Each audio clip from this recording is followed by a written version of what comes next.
What's up, guys? Wrath is out, so we're going to talk about my top 8 gold making methods. We're going to focus on not specific like professions, but specific market types, item types, and ways to approach them. Now, obviously, my list will not include farming at all. Why? Because I personally hate farming. That's really it. I'm not going to do any farming. That does not mean that farming can't be profitable. It absolutely can be. It's just that I don't enjoy it, so I'm not going to tell you how to do it. I also believe that, well, crafting and flipping is a lot more time efficient than farming. And if you want to know why, then check out this video right here. So at number 8, we have glyphs. This market is just, well, one of my favorite ones from original Wrath Classic. It's possible I'm underestimating this a little bit. Obviously, profits are all over the place now. A lot of glyphs are very cheap. Some are a little bit more expensive. But once Wrath rolls around, we're going to get the other research. We're going to get the Ink of the Sea, the Northern research, which is going to give, well, major glyphs. And we're going to see people swap specs more. They're going to need a third glyph slot. And there's going to be a lot more useful stuff to spend your time on than just doing the glyphs that are already in the game. So I'm expecting glyphs to be really good. And it comes as number 8. You just want to keep all of the useful major and minor glyphs in stock, post them on the auction house. Price is already recovering on what people crafted to level with, so I think this is going to be very, very good when we head into Wrath. Next up at number 7, we have material flipping. This has been consistently one of the best entry-level auction house gold making methods, in my opinion. I suggest this all the time to people. Just go do material flipping. It's very efficient. You can see here, well, a smattering of what I've done the last 6 days. I haven't done much because we're approaching the pre-patch and I was a little bit hesitant to buy. It can be very, very profitable. It's super easy to get into. You just buy up to about 80% of the market value. Materials in all different small and large and weird stack sizes. And you repost them at a higher price point in nice, big, even, nice assortment of stack sizes. Generally, it means you can sell them for 20 to 30% profit over what you bought them for. It's been extremely consistent as long as we have the stack-based auction house. Love this method. I have a full video exactly on how I did this in TBC. Nothing has changed. We're going to do exactly the same approach in Wrath, and it's still going to work. So next up at number 6, we have BOE flipping. Now, this method has been a little bit hit and miss, so I might be overestimating it a little bit. It all depends on whether or not you can find deals consistently for various BOEs that people need or want. That being said, the reason why I have this so high is because the time efficiency is just absolutely unmatched. Obviously, you're running one shopping scan. Maybe you'll find a good BOE. If you can find a top one very cheap, then that's going to be potentially hundreds or thousands of gold just buying one single item and reselling it. More often you're going to be doing it with a lot of lower level ones. But gear is the consistent number one thing that people are willing to spend a lot of gold on, which is why I like trying to do BOE flipping in every expansion.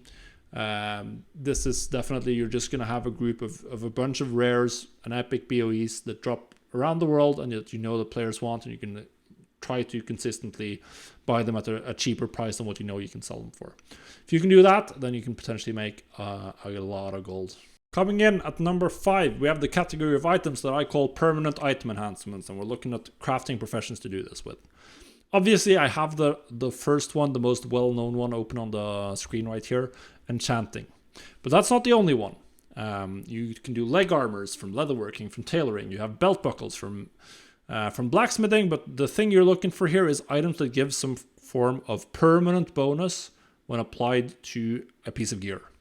Why is this good? Well, because people, every time they get an upgrade, they have to get a new enchant. And a lot of the enchants are relatively expensive in terms of material cost, and this is also true for leather or for the leg armors, stuff like that. These are things that cost quite a bit of gold to get, which means that you can get a large amount of raw profit. You're probably looking at 50 to 100 gold profit for a lot of these items. So that's really good. They sell consistently for the entire period of the expansion. Every time people get it on upgrade, it doesn't matter if it's week 1 or if it's week 20. The last piece of phase 1, they're still going to have to enchant their new shiny piece of gear. Otherwise, it's not going to be an upgrade. Obviously, enchanting is the best one, but you can do this with leatherworking, with tailoring, and blacksmithing as well. And all of these item types are extremely consistent sellers. You're looking to buy the materials cheap, sell these for more than you bought the materials. Post one at a time, craft a stack, whatever you can afford, however many you want to keep in your bags at any one time. It's fantastic. Next up, number 4. We're still on the gear theme, but this time we're looking specifically at pre-raid gearing. So this is obviously a market that is very time sensitive. Early on in phase 1 is when people are going to spend by far the most gold on gear for the entire expansion in terms of profession crafted pre-raid gear. Obviously they'll still spend gold on GDKPs and stuff, but there's a lot of items that are useful here. In Wrath in TBC I made a lot of gold with the Bracers of Havoc recipe. But jewel crafting, tailoring, leatherworking, blacksmithing all have useful recipes. Blacksmithing is the absolute best one in my opinion, due to the access to weapons. There's also one category, one item type you might have noticed I didn't mention. That's because they're further up or down on the list, however you want to see it. As I said, you want to be here. There's going to be people who are GDKP mains who have huge stockpiles of gold that they are looking to splurge on gearing up quickly. So you want to be there. The thing you're looking for the absolute most is recipes that are hard to get. Number 1, a Death Chill Cloak for tailoring. You need to get Lord Master of Northrend. If you can be the first one on your realm with that, you can make some serious bank. But outside of that, all of the epic pre-raid bis items are items you can consistently and most likely sell for a very good profit. Next one, we're in the top 3 now. Alchemy. Perhaps not just alchemy, but anything that's like a time-limited consumable, but alchemy is like the absolute main way to get this. So, what are you going to focus on? In my opinion, transmutes are out. You're focusing on flasks, you're focusing on potions. You are focusing on the consumables that people spend on a week-to-week basis, that they go through every raid. They're out, they have to buy new ones. They are fantastic. Obviously, every raid, people are going to want to have the best flask for their spec. They're going to want to have the best potions, at least some of them. Of course, people might not potion every pull, every boss, every raid. But in general, these items are going to be used, and they're going to be used significantly. This is a great long-term market. Demand will just be strong further down in the expansion as well. Early on, people are going to focus a little bit more gold on gear and permanent upgrades, and then they might be spending more gold on consumables once they have that taken care of. Either way, this is going to be strong for the entire phase, the entire expansion even. As I said, I think flask or potion specialization is the way to go, simply because on any given week you're likely to craft a lot more and sell a lot more of those too than you would transmutes. If you want to just log in once a day and get some bonus and focus your crafting time on other professions, then definitely transmutation mastery. But I think the gold making potential of focusing on potions instead is just far outstrips what you can do with transmutation mastery. One little trick, very cool trick you can utilize to get more gold for your items is selling in weird stack sizes. Just post your potions in every stack size available.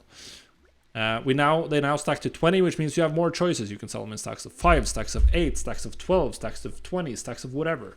Why are you doing this? So that people who just want 10, or let's say they have 8 potions and they just want 12, so they have one full stack. Okay, they're going to save some time by clicking on your weird stack size potion. They don't care that that's 20% more per potion. That's still a lot of time saved. This might sound stupid, but I can guarantee you this works because I've done it in Classic, I've done it in Legion, I've done it in BFA before they changed the auction house on retail. I've done it in so many expansions. It's extremely consistent.